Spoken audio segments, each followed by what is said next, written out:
All right, folks, what is going on? This is episode 655 of the First and Frame Rate Show. I am VF Baller. Over here, we talk about Georgia Southern and Atlanta Falcons football. And today, we're going to talk about week one. Week one is approaching for Georgia Southern and the Atlanta Falcons. And I was going to do this show to be basically like a pregame show for the Georgia Southern Eagles because they play on Saturday. But I'm going to save that for Saturday. So if you want to come through and come on and watch the show or watch a video on this channel of the pregame of the Georgia Southern Eagles playing the Citadel, I will be having that up and I'm going to give you a thorough breakdown of what I expect. And on Sunday, I'm going to do the same thing for the Falcons as they host the Carolina Panthers. So both of our teams, the Georgia Southern Eagles, are going to be hosting the Citadel, and the Falcons are going to be hosting the Carolina Panthers. So this is going to be a really big week for football for the both of our teams. I am very, very excited. So if this is your first time here, welcome. I could be found on YouTube and Rumble. I'm also on Anchor, Spotify, Apple, and Google Podcasts. I don't know why I have the Stitcher one still up. I don't know. Stitcher's no longer around. So we're on Anchor, Spotify, Apple, and Google Podcasts. Also, I am on X at VF Baller, and the website is firstandframerates.com.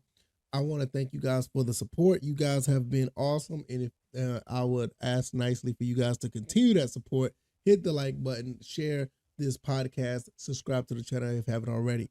Now, what does this mean? Week one for the Falcons and the Georgia Southern Eagles. Well, there's been a big turnaround for both teams throughout the offseason. A lot of transfers came in for Georgia Southern, a lot of offseason acquisitions made by the Falcons, and we're basically looking at two different teams from what we saw last year. I think this team for Georgia Southern is going to have a better defense as well as the Falcons. I think the Georgia Southern Eagles are going to just show off how well that they improved on defense. So not to get in too many technical things, like I said, what I'm going to do with the videos that's going to be on the YouTube channel and the Rumble channel on Saturday and Sunday. I'm not going to get into too much technical detail, but I will say that I think the defense of both of these teams are going to show up and they're going to do some really good things. And I am very, very excited about that. Also, I feel that the Georgia Southern Eagles are just going to show how well they've been done and how well they can be on offense. Let you know that last year was not a fluke. Kyle Van Treese threw for over 4,500 yards and showed how well that he can throw the ball in the Sun Belt. I think Davis Brin is just going to continue that trend. And it's just going to be a beautiful thing to see. I feel that Georgia Southern is going to do a really good job at showing off what this team can do, how well balanced they're going to be against the Citadel. Now, as for the Falcons, long story short, I personally believe that the Falcons front seven is going to get at Carolina. And even though I'm already on record saying that Carolina is probably the toughest team in the division that we're going to have to face, because I think the Saints are going to be pretty good. Now, I'm not going to lie. The more I think about it, it may be a toss-up for the Carolina Panthers and the Saints. But I just think that the Falcons are just going to overpower what the Carolina Panthers bring to the table. My gut feeling is telling me that that's going to happen. I will be extremely surprised and disappointed if it's anything less. I put it in I think it was Atlanta Falcons Nation or Mad Mike. If you know Mad Mike over here on YouTube, you would know. I think I put it in his Discord that I feel like the Falcons could win this game by 17 points plus. Yeah, I mean, I will tell you the reasons why on the Sunday show, but I just have a feeling that the Falcons are going to shock the world. They're going to tell a lot of people that, look, all of y'all doubted us last year or doubted us throughout the offseason because we're the Falcons, but this is a new and improved team. And I feel like we're going to show a lot of people what we're made of. I think the offensive weapons are going to be way too much, and the defense is going to play very well. I think Bryce Young his first game is going to be pretty tough. That's just my personal opinion, but we'll see. And I could be wrong. I mean, I'm not perfect. I'm not an expert or anything, but that's just the way I feel right now. And I am a little biased, but outside of that, I'm not going to get too much more deep into that. I'm just going to go ahead and continue how I feel about the week one. This is once again football season. This is a beautiful time for us in the South, especially in the Georgia, Carolina. I mean, hell, from the Carolinas all the way to Texas, and going up as far as Kentucky. It is just a great time for this part of the country. We love our football down here, even if though the Braves are doing good and all this other stuff could be going on. But once football season starts, everything kind of like slows down. And especially when our teams are playing, whether it be Georgia Southern, the Falcons, even if it's the Bulldogs or any of these teams down here, as soon as they start playing, it's a wrap. So it's going to be really cool to see. And hopefully we'll get both of these teams on a path to show how well they've improved and how far they can go in the season. Georgia Southern had 6 wins last year. I would like to see them get 9 because they had 3 the season before that, and they go to 6. I want to see them get 9.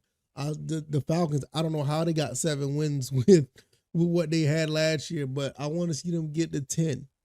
So I think a 3-game improvement for both teams is fair. So I guess you could call this a de facto prediction. I feel like the Georgia Southern Eagles could go 9-3. And I think the Falcons could go 10-7. And I think that's very respectable for both. I mean, I talked about that when I looked at the roster. I mean, not the roster, but the schedule for the Georgia Southern Eagles. I broke it down where I seen that we could go 9-3. I did not do one for the Falcons. And the one reason why I didn't do one for the Falcons is I think the Falcons are a little bit more unpredictable, and I was not comfortable making a solid prediction on wins and losses. But at the end of the day, I would like for them to have a 3-game improvement. I mean, you can't make all of these transactions and draft the way you draft and bring all these people in and bring all this personnel in, a new defensive coordinator and all these other guys in and just still be at 7 wins. I mean, that to me, that would be a complete failure. And then I'll start questioning the coaching of Coach Arthur Smith. But I will say Coach Arthur Smith is a damn good coach. For you to get 7 wins back to back on what you had the last 2 seasons is nothing short of phenomenal. Because we had no receivers in the first year and we had no quarterback in the second year. Now, with Desmond Ridder is starting to come into himself and come on as a better quarterback, and you starting to see the people that he's putting around him. It is a really good chance that this kid could be a special quarterback. I mean, he has the opportunity to, and this team could be special. But it all starts with what they do on Sunday. And as for Georgia Southern, I mean, what can you say? Coach Clay Helton has done a phenomenal job of getting this team together. I love the guys that he brought around, the transfers that came in, even the recruiting class. The guys that came in the recruiting class are really good. And another thing I noticed, not just the recruiting class of this year, but the recruiting class of last year, a lot of those guys got prominent spots on the depth chart. I looked at the unofficial depth chart yesterday, and it showed Mark Stampley. You said Joshua Thompson, Bashawn Wembley, Latrell Bullard, Marcus Sanders. You starting to see some guys that were actually, put in a little bit of work last year. OJ Arnold. They put some work in last year, and now you're starting to see that they got some significant roles on this team, and that's really telling and show you how well that this team has been recruited and how well they've been developed. Because they could have easily just brought a bunch of transfers in to replace those guys. What they did was they brought the transfers in to replace some of the transfers that went out.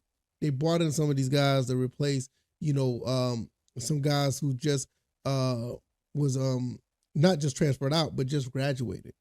JJ McCaffrey is still here. He's gonna be right behind Keaton. That's gonna be a really nasty tight end situation. I would love to see them run 2 tight end sets with those 2 guys. That's gonna be very difficult to defend. You get a 2 tight end set with those 2 guys, and you put Derwin Burgess and Anthony Queeley on the outside, or you put Derwin Burgess and Caleb Hood on the outside. It's going to be a matchup nightmare for a lot of secondaries. Linebackers not going to know what to do. It's going to be a nightmare. So it's going to be really, really cool and interesting to see how this plays out. Last but not least, I will talk about the Falcons one more time. I'll bounce back to them. I want to see this front seven get some pressure on Bryce Young. I want to see them at least sack him 2 or 3 times this game. I want to see them get at him. I want to see them get at every quarterback. I want to see at least 2 to 3 sacks a game for the season. This pass rush looks really good. I mean, from the veteran Grady Jarrett, Bud Dupree, Ellis, Audemaya, what's his name, Ebikete, Calais Campbell. You got too many guys out here to not have a better output than last year. So that's pretty much it. But I will get more into that. I will get more into that on Sunday when it comes to the Falcons, and I'll talk more about Georgia Southern prior to the game starting for the Georgia Southern Eagles. I am really, I don't know. I'll just let you guys know how it goes. If you like this commentary, hit the like button, share this podcast, subscribe to the channel if you haven't already. Let me know what you guys think about week 1. Is about to begin for the Georgia Southern Eagles and Atlanta Falcons. I want to get more in depth of both of these games right before the game starts on Saturday and Sunday. Hopefully you guys will be able to come around and check it out. And I don't know. I may do something in Discord. I'll put an announcement out there on Twitter if I do something on the Discord. I'm not really sure if I will stream the games or whatever. I'm not sure, but we'll see. Because I don't really use Discord like that anymore. I don't know. We'll see. I can be found on YouTube and Rumble, also on Anchor, Spotify, Apple, Google Podcasts. Like I said, hit the like button, share this podcast, subscribe to the channel if you haven't already. And I'm going to get out of here. You guys enjoy your weekend. There's going to be some good football out there. All right, y'all. Y'all take it easy and y'all be blessed. Peace.